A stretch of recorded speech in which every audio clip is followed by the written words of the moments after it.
for ant, that's plain to see. B is for bear and bumblebee. C is for cat and chicken and cow. D is for dog that barks bow wow.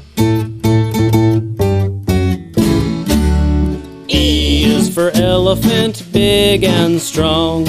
F for the fishes in the pond.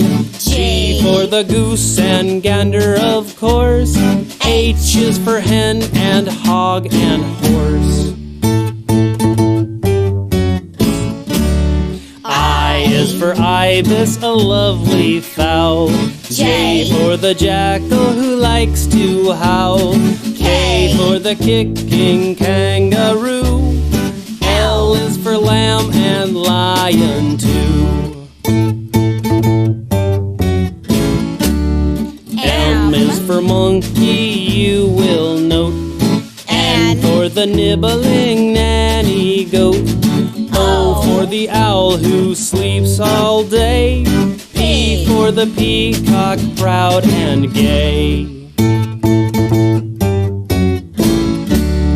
Q is for quail and R for rat.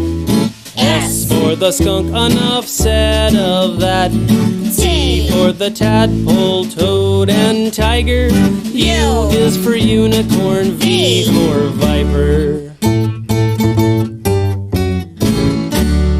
W is for walrus and a whale.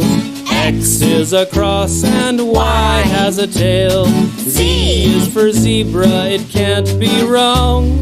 And that is the end of our alphabet song.